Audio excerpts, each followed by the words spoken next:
nobody like falls in. Good morning, everybody. I have your exams here, but I haven't graded them all the way. I'm about 70% done. So I'm going to finish that today, and I'll put the scores in Blackboard. And if you're just so anxious that you can't hardly stand it, then you can come pick it up. But I'd really prefer that you just wait until Tuesday, because then what we'll do is I'll put the solution on the screen, and we'll go through the problems together. So that's the exam. So far, you know, I'm only 70% through, but so far the scores are higher than I was expecting and higher than in the average semester. So I think I've got a smart group. So I'm glad about that. It's easier to grade these exams when you get it right.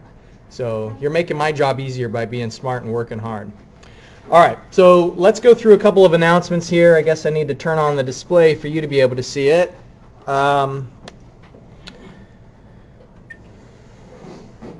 I've handed out the project there. We're going to talk in detail about the project assignment. This is a project I've done on and off for a couple of years, and I did it last spring with a few new adjustments, and it went really well. The students really responded to it, so I'm excited to tell you about that project.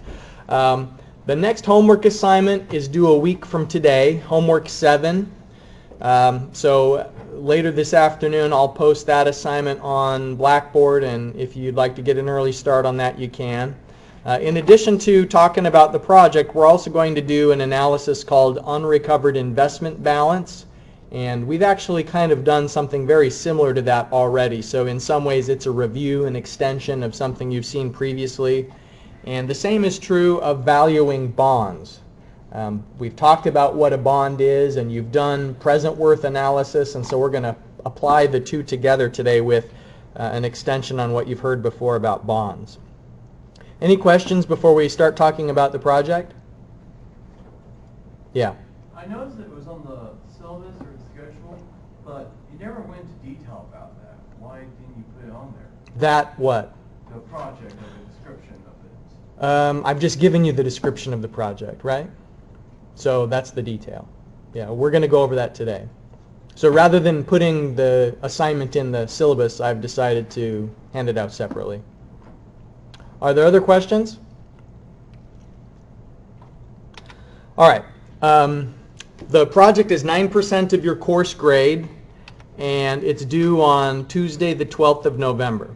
So you have more than a month to complete it, and I think in total, in the past, students have told me that they spent, approximately 10 hours on the project between all of the research, all the calculations, and all of the writing. So it's the sort of thing that if you really put your head down and buckled through, you could probably finish it in a couple of serious blocks of time.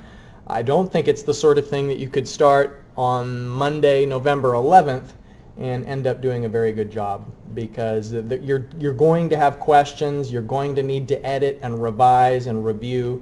So I'll put in my plug for starting early and avoiding procrastination. Now, set aside the handout I've given you for a minute, because there's an important concept here, kind of a visualization that I want you to think about. Now, the project is called a cash flow diagram for your life. But really what it's about is how much do you have in assets.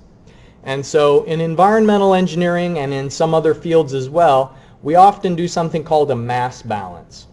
And you can do the same thing with a mass balance as you can with a financial balance. And so consider that you've got a big container. And in environmental engineering, that may be like a reactor of some sort where a biological or a chemical reaction is occurring. In this case, the container is your wallet, your bank accounts, your investment funds. It's just where your assets are. And so you've got a certain amount of assets, or in school it's not uncommon for people to be in debt because they've taken out loans, but you've got some financial picture. And when you graduate, suddenly you're going to have income, and it can be really tempting to just spend everything that you're getting. But what you've already started to see is that compound interest has some amazing effects. That if N is big, then a little bit of money now turns into a lot of money in the future. So one of my ulterior motives in giving you this project is to give you a real taste, a practical taste of how important it is to start saving for retirement early while you're still young. Because that dollar that you save now is going to mushroom into tens of dollars by the time you retire. Whereas if you don't really start waiting, if you don't start thinking about retirement until you're in your late 40s or your 50s, you'll save that dollar, but it doesn't snowball into the same huge savings because it doesn't have as long to compound. So income is coming in and expenses go out. And there's regular expenses, which you can think of as, rent, car payments, utilities, just the expenses that occur pretty regularly. And in life, there are also these maybe one-time or relatively infrequent expenses, like maybe the $10,000 wedding cost, or the down payment on a home, or putting your kids through college. Those are things that are kind of like big events that may draw down your savings a lot all at once, but fortunately, you're not going to see them too often. The difference between the two affects your cumulative savings balance. And in environmental engineering, what we say is in minus out equals accumulation. And so hopefully you have a positive accumulation.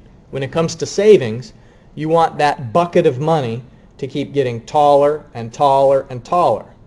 Because there's going to be a period later in your life where you have less income, but you still want to be able to spend money. So you'll be drawing down that balance during your retirement years.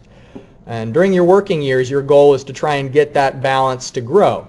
And another reason why, besides just because you're going to need it in retirement, but there's so much less anxiety when you've got a cushion of funds.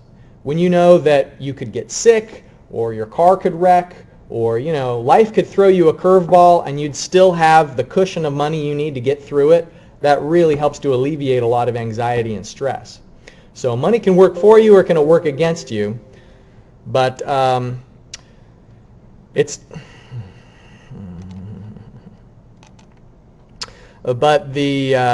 in minus out equals accumulation isn't the whole story, because there's a reaction going on inside of this reactor. And in environmental engineering, the reaction could be a chemical reaction where reactants are combining and forming a product, or it could be that there's like microorganisms inside of a biological reactor that are breaking down some pollutant or producing some byproduct. But what you are trying to do is you're trying to grow your savings balance, and so you're going to put your money not just under the mattress, because if you save your money under the mattress, you're not getting any interest. You're going to be careful about finding opportunities that offer some rate of return for your savings. And so how much this is growing, your pile of money grows not only by the difference between in and out, but it also grows because of compound interest that's occurring. All right.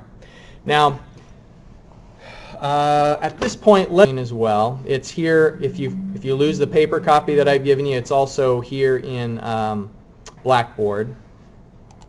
There are several numbered phases of this project. And what I'd like you to start with is income from work. Now, I'm not going to read every word of this to you today, because that's just the most tedious thing in the world, to have someone read to you. But I will ask you to do that on your own time. Read through this statement about individual effort. This is not a group project, and everything you turn in should be your own effort, your own thinking, your own research. So please read in its entirety. Phase 1 is all about tell me why you're here.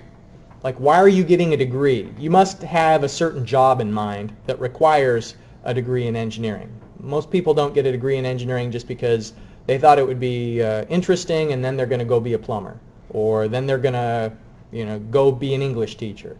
If you're in an engineering degree, it's usually because you want an engineering career. So what I'd like you to do is do some research. That could be looking for websites that have salary data, and there's plenty of them out there. It could be talking to potential employers, like maybe you've had a co-op before, and so you have contacts out in industry, and you can find out what does a starting engineer get paid in this organization. You may be able to talk to recent graduates or alumni of our program. You maybe have friends who are working in engineering. There's lots of things you can do to get an idea of what's your salary going to be when you graduate. And So here in the bullet point, I talk about what you should put into the report that you're going to be generating. So read through all of those guidelines. One thing about the salary is your starting salary isn't likely to be the same as what you earn through your whole career. So in addition to finding out what your starting salary is, I'd like you to think about how you may have cost of living adjustments over the years, and that's pretty common that employers will gradually increase pay each year to keep pace with inflation. So think about cost of living adjustments, and also, are you ever going to be promoted or get a raise? And so salary will step up, and in your report you should explain kind of what assumptions you made related to increasing your salary over the course of your career. If you start working when you're 24 and you plan to work until 67, then those are the years of your career, and show me how year by year in the spreadsheet you're going to generate your income from work increases. Yes? So on our information gathering, do we need to make do we need to reference our sources that we get our information from? You do, yes.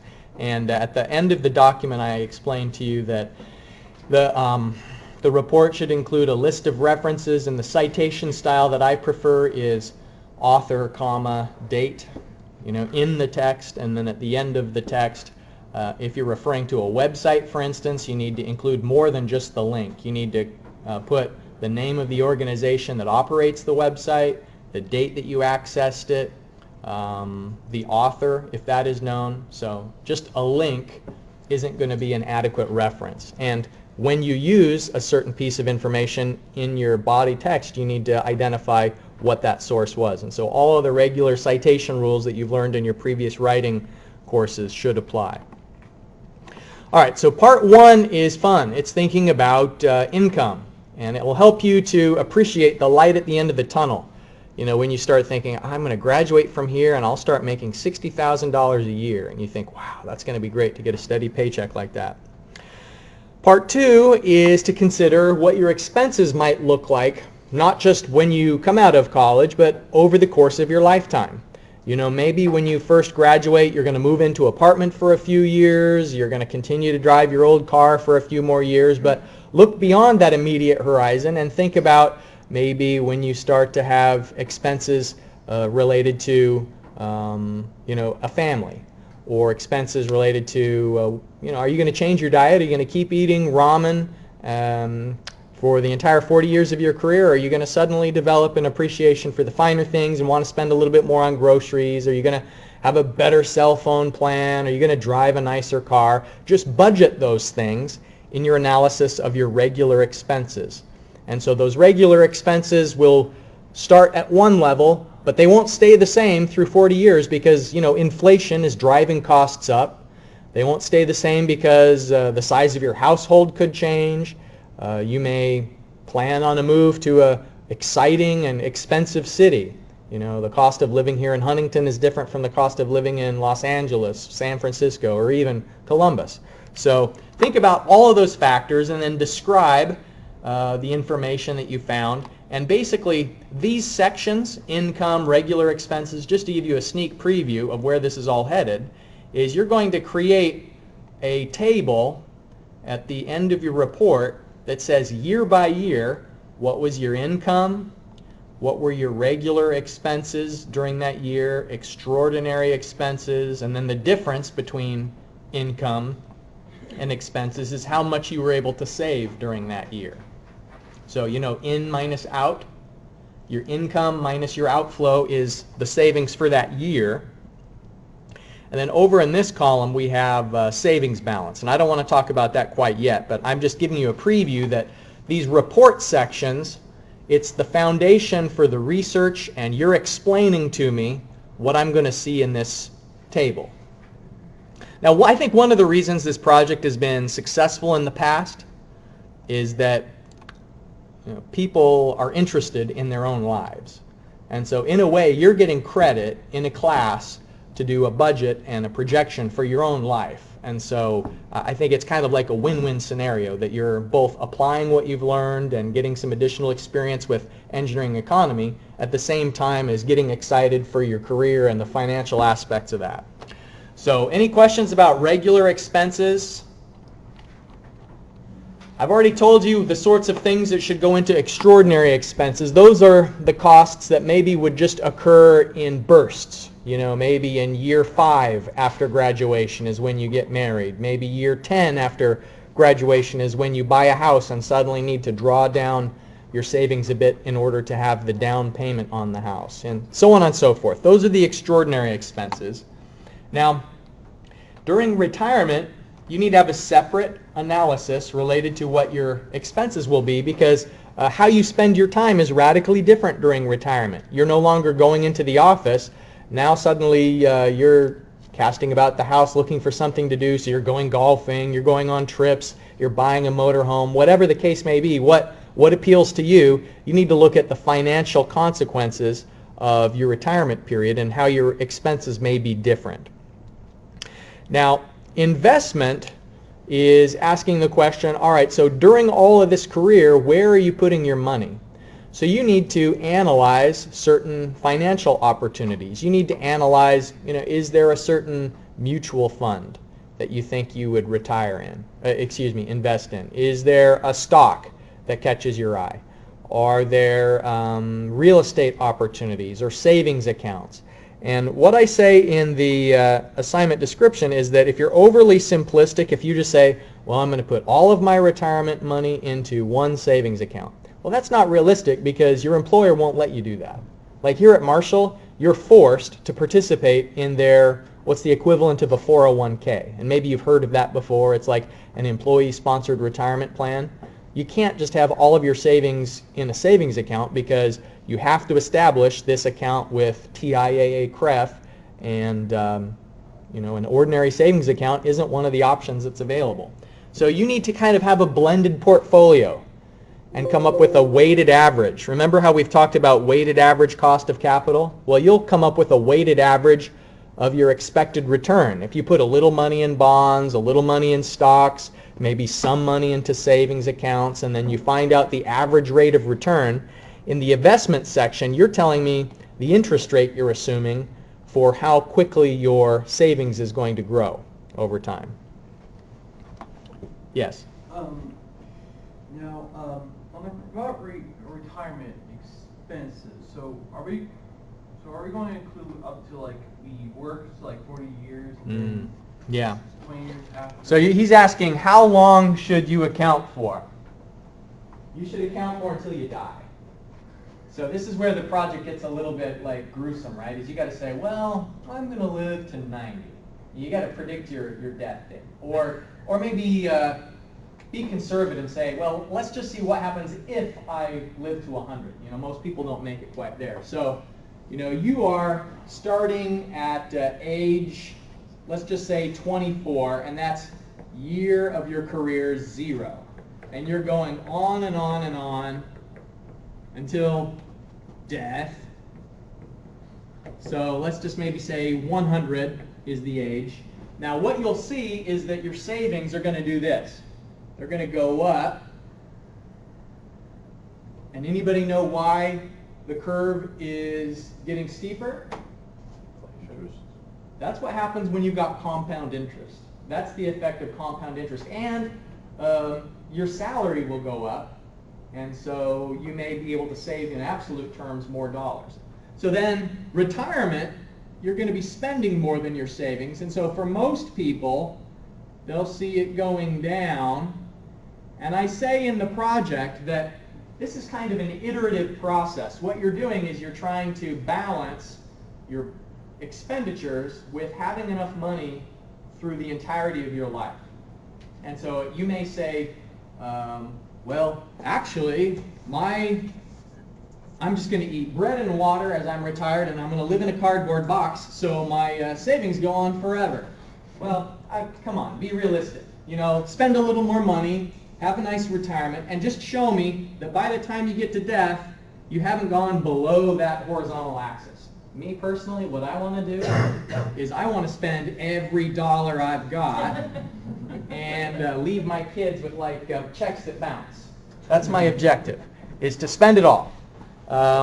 Maybe you're more generous than me and you want to have an inheritance for your kids, but anyways, you're going to put together a graph that shows your cumulative savings balance over the entirety of your life. So how far should you go till your projected death is the answer. One last thing, what about Social Security? Do we include that as well? Sure. Yeah, that's a source of income during retirement. The tricky thing is to predict how much that might be. But if you'd like to do the research and include that in your, in your columns, if we go to this, so you could have Social Security as an income amount during the years that you're no longer working professionally. Yep. All right. So cumulative savings balance is where you're doing the difference between in and out, and then also how much the balance grows based on past years. And let me go back now to this. All right. This person has a certain income, expenses, the difference between the two, 17,000. So assuming that they had nothing in their bank account before this year, now their savings balance is 17,000. In the second year, they have income, expenses, so the leftover amount that they're going to save that year is 21,500. But they also earned some money on the amount that was in their account during that year. So you see here up at the top it says that the rate of return is 5.5%. So this 39,435 is the previous year's balance plus how much came in this year and the interest that you made this year. Now, how much interest do you make? You don't make the interest on the amount you're saving this year. You make the interest on the previous year's balance. And if there's one mistake that I see pretty commonly, it's that people are not calculating the investment amount, the yield, so that's the interest. People are calculating the interest wrong. So be really careful to make sure that you have the right idea. So in any year, the cumulative savings balance, this 96,096, that is, the way that I calculated that is the previous year amount plus the amount saved this year, and then the interest, which is based on the previous year's balance. So the bank doesn't pay you interest on the amount that you're saving this year. The bank pays you interest on how much you had in the account last year. Okay, so keep that in mind.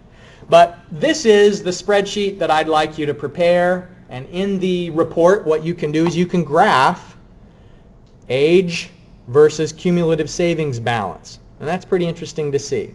It's exciting to notice that someday you may be a millionaire. You know, through just an ordinary job. You're not winning the lottery. You're not consigning yourself to a life of poverty, but you'll be a millionaire someday if you just pay attention to your expenses and make an effort to save each year. That's the project in a nutshell. Again, I'll emphasize the importance of reading through the entirety of that assignment description. I've put a lot of effort into telling you all the details you need to know and all the things I expect to see in the report. So don't just assume that you've heard it all and that you understand what to do. Please read through the other section here. So you're going to have a grading rubric to judge each of our sections on? Mm-hmm. Okay. Yep. All right. So if you do have questions about the project along the way, then feel free to stop by during my office hours or let me know, and we can discuss it briefly. About now today is unrecovered investment balance. And like I mentioned, this is something we've done briefly in class before, but we're going to look at it in more depth now. So let's take a business opportunity as an illustration. Let's say that you wanted to start a food truck. We don't have a very strong food truck scene here in Huntington. There's not very many. I think there's maybe a couple, but not enough in my opinion. So let's say that you decided that people in Huntington love hot dogs, so you're going to start a food truck that sells hot dogs. And let's say that it costs $85,000 for the truck and all the equipment and permits. Just the initial investment to get this thing off the ground is $85,000, which is pretty realistic. And let's say that you manage to convince people to buy your hot dogs for $8.50. And this is an actual food truck that sells hot dogs. Someone out there is paying $8.50 for a hot dog. It looks good, but I'm not paying $8.50 for a hot dog. But the question is, if you're selling hot dogs for $8.50 and the food truck costs you $85,000, how long is it going to take until you recover that initial investment? Like, how long till you go into the black? Have you heard people say, like, I'm in the red or I'm in the black? So you've noticed in Excel that before we change that formatting style, if you have a negative balance, it represents those numbers as red. Red means that you're in debt. And so when you shell out $85,000, even if you didn't borrow that money, like even if it was yours to begin with, it's going to take a long time. You're going to have to sell a lot of hot dogs until you've got that money back into your pocket through the revenue. So what we're going to take a look at is at the end of every year that this food truck is operational, what is the unrecovered investment balance? So that phrase, think about what it says. Unrecovered means you don't have it back to you yet. Investment was your initial expense or the outlay to start the business opportunity, and balance is just the total where you're taking into account both the inflow, the outflow, and then the effect of interest. Because if you have some initial investment that you make, let's say $85,000, during the first year of operation, that $85,000 that you spent to buy the food truck, you could have had it somewhere else, right? You could have put that $85,000 in a savings account or stocks or mutual funds or whatever. So that unrecovered investment balance goes up because it's the amount you actually spent and the additional interest that you have foregone by doing this other thing. So that's one way to look at it. Another is if you borrowed the money, not only do you now owe the bank the $85,000, but now you owe them more as well. So it's gone up a bit during the year. And so the original principal amount, and then you're multiplying it by 1 plus I prime. Now I prime that they're talking about here, that means something special. That means the internal rate of return. Now we're going to talk a lot more about the internal rate of return, but the internal rate of return is a certain magical interest rate that during a certain number of years is going to bring the inflows and the outflows into balance. So remember balance, the idea of equilibrium between inflow and outflow. I prime is just that amount that after n years of each year you get some revenue and you bring down the unrecovered investment balance. So, during my first year I sold enough hot dogs that I got $15,000. And so that brought down the unrecovered investment balance because when I get the money back in my pocket, then some of the debt is retired. But then it goes up again because of interest, and revenue brings it down. Interest brings the unrecovered investment balance. Now, even if you're in debt, we're putting this in the positive vertical axis. So just the word here, unrecovered, is kind of our way to acknowledge, yes, I know, this is money we haven't got back yet. So we're in the red, so to speak. And we're trying to find out how many years is it until finally we cross back over, across this axis, and we've recovered all of our original investment. So the difference between revenue and expense is profit. We want to find out when you become profitable. So I prime is, in a lot of problems you're going to see over the coming class periods, is an unknown. You're trying to find out what interest rate brings your expenses and your revenues into equilibrium over a certain number of years. So to practice that, I have a scenario for you.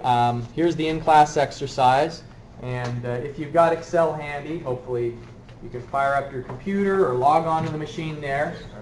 I ask you to start by drawing a cash flow diagram of the business opportunity that's described.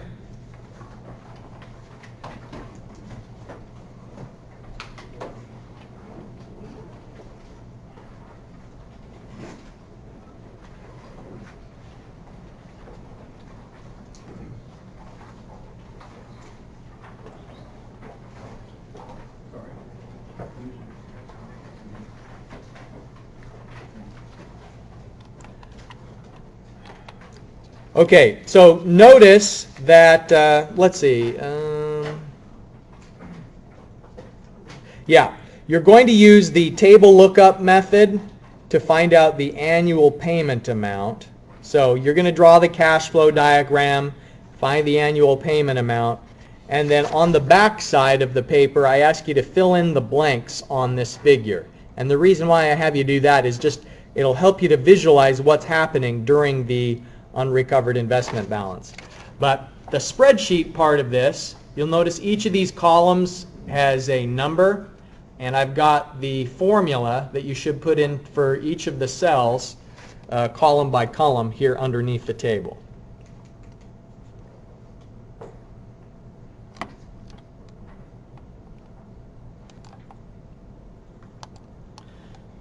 Okay, did everybody get that your payment here, if you take $85,000 from the bank and it's a 5-year loan at 4%, the payment will be $19,094? All right. I'm going to start working through the solution on the screen here if you want to verify your numbers for any given row. So let me put it up on the screen, and then if you find discrepancies, then I can swing by and take a look, see if there's an error on your spreadsheet.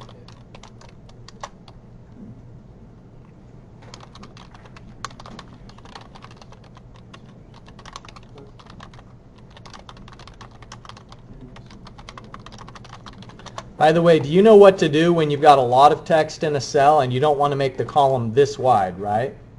There's something you can do called wrap text. It's one of the options here at the top. If you do this wrap text, then it pushes it all into a single cell, and you can change the width of it. Where is it now? Mine doesn't work. It's right here, wrap text. It doesn't work, Terry. That's what I mean. I'm working right here. I don't know. Your computer's not. I think that's the internet. Must be visibility. What's your? This is why you have your friends, Terry.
So in the spreadsheet, this has beginning of year and end of year. And so the reason why there's no zero, like it's starting year 1, year 2, year 3, is what we're saying is the beginning of year 1 is what we usually think of as time 0. So column 1 has to do with the balance at the beginning of the year. Column 6 is the balance at the end of the year. So the beginning of year 2 is the same thing as the end of year 1. So the beginning of year 2, same thing as the end of year 1. And then what you can do once you've got those formulas in there is just drag everything down. So you don't have to keep doing it time after time after time. It just kind of starts solving itself once you have the formulas set up correctly.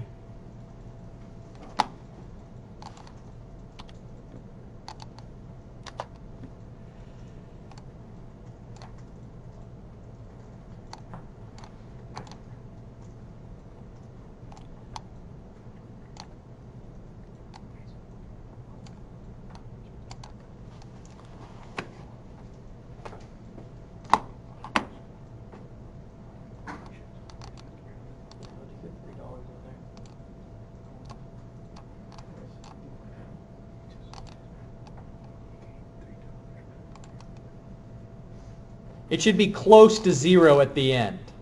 I mean, there's a little bit of round-off error because we solved this with the factor method, right? So if we'd use the equation method, we can get it accurate to the nearest penny.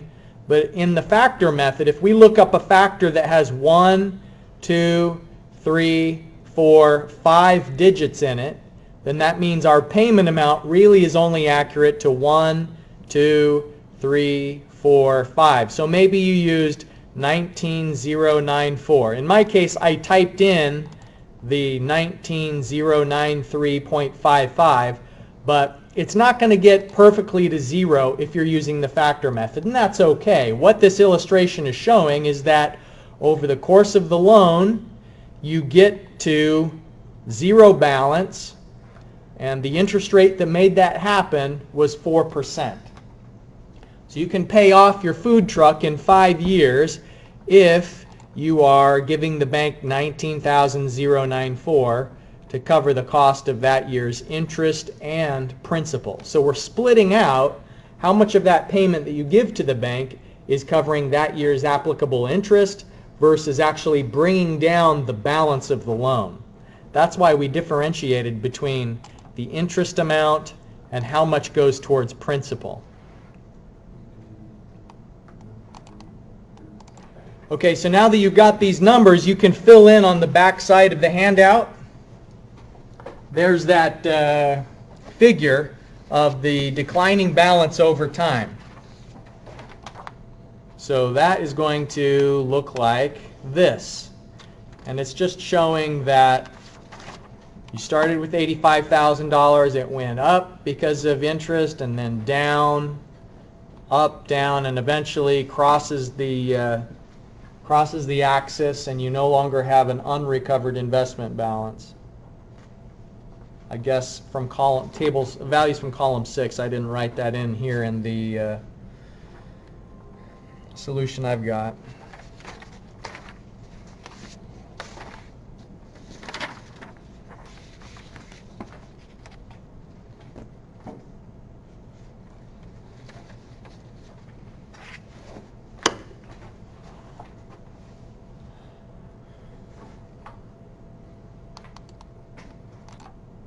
Let's talk about bonds.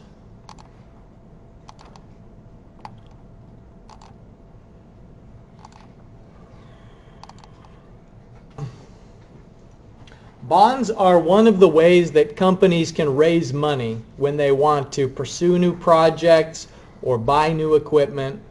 Remember, we talked about how companies can sell shares of themselves, and when you buy a stock, you are an equity owner. So you own a share of the future profits if you have stocks. But in the case of bonds, It's not that you're taking an ownership interest in a company, it's just that the company is promising to repay you in the future. So we're going to use the present worth method to find out the value of a bond. And there's lots of different bonds that are available. Companies sell bonds. Municipalities like local governments can sell bonds. Even universities sell bonds. Marshall University has bonds that you can purchase related to the construction of this building, for instance.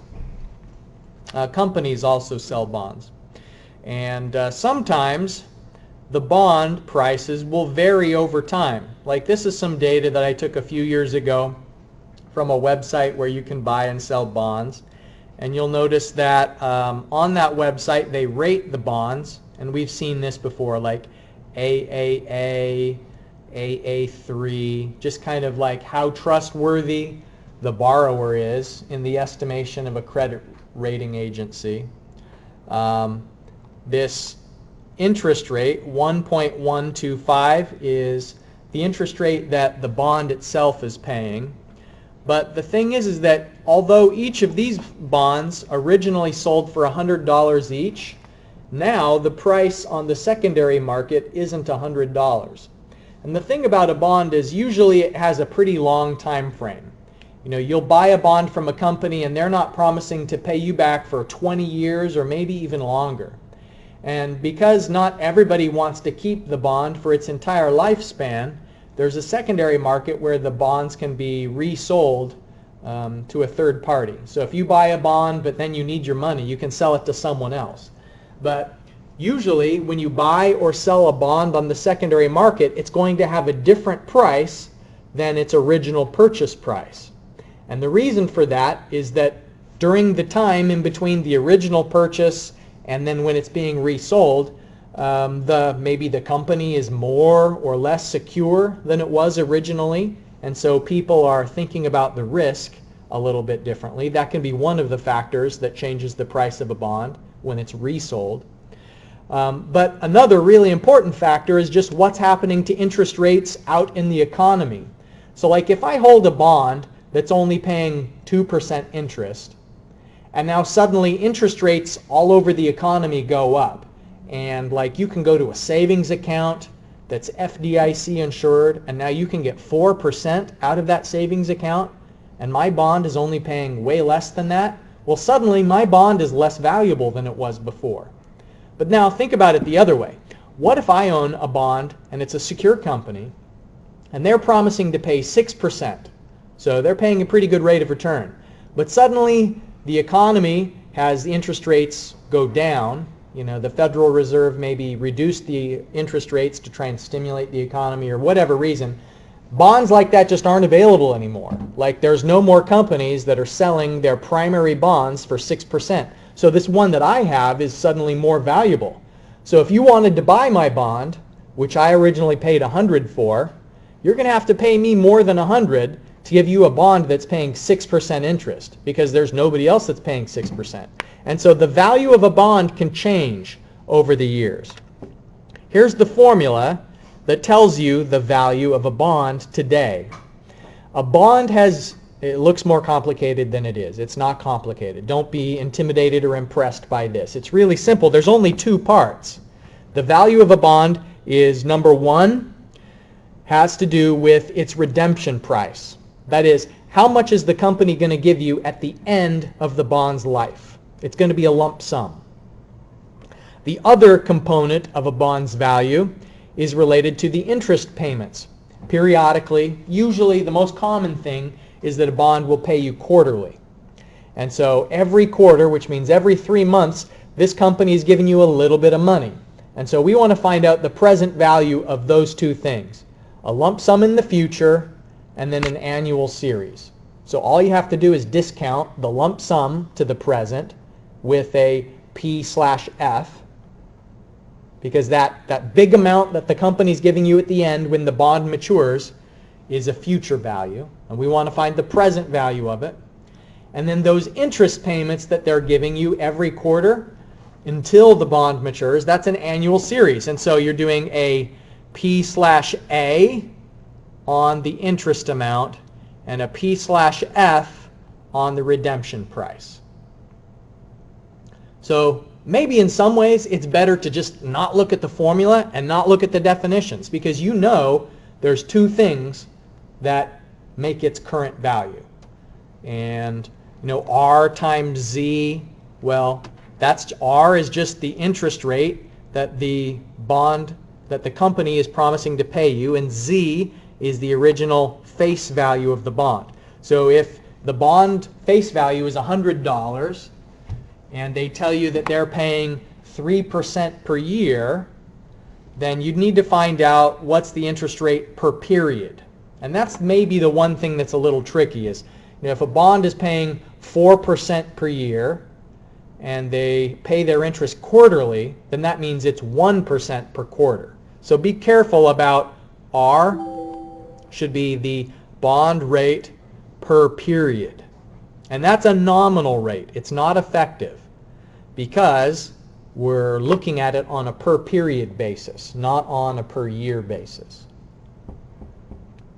And then here the other thing that I'll point out is that the redemption price and the original purchase price can in theory be different. Sometimes they are. Like sometimes a company will say, pay $100 now and I'll give you $200 in the future. The most common thing is that the face value, which is the original purchase price, and the redemption price are the same. And so really where you're getting your value from the bond is with the interest payments. But there's a whole variety of options. So here is the problem I'd like you to get some practice with on the third page of your in-class exercise paper. We have just a couple of minutes here, but let's take a look at what's the value of this bond. So read through the problem statement and try and define the variables. And after you've defined the variables, substitute it into the equation.